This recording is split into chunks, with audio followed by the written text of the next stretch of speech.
We're with. Get off my property. Okay, is there any chance you would talk with us at all? Get off my property. Okay, all right.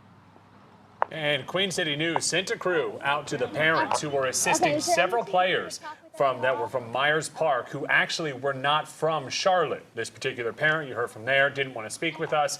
Myers Park High School officials are being forced to forfeit all of their football games from last season because of having ineligible players. So let's go ahead and bring in Charlotte Sports Live's Will Kunkel to kind of better explain what exactly is going on here. Yeah, well, so of course this is a high-profile situation here in a well-known community. So what are the parents and coaches around the football world saying? So it's actually quite kind of interesting. The overall sentiment is that people knew that this was going on at Myers Park. The school didn't even hide it. Look at this. This is from the school's official Facebook page on senior night in October.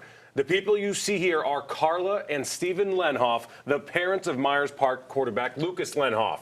A Queen City News source tells us the Lenhoffs played the official guardian of several kids on the team that they recruited from out of state to play for Myers Park. Stephen Lenhoff is the man you just saw yelling at QC News to get off of his property. As for coaches that are currently part of CMS, frankly, no one really wants to talk about this on the record at this point, but a lot of people talking about it off the record, I will tell you that, because a lot of coaches and a lot of parents are ticked off. Yeah, what's so amazing about that is you saw that same couple, maybe it was one or just both of them, with all of those kids. Right. Yeah, like you said, not even trying to hide it. Any idea how many kids we're talking about here? A lot. Near a dozen players, we're told, were impacted or brought in that were not from the state of North Carolina. Certainly not from Charlotte. They were from Texas. They were from Georgia, California, other states around the country. They lived in a house together, we are told by our source, with no parents as well. That's that pretty crazy, insane part, if you will,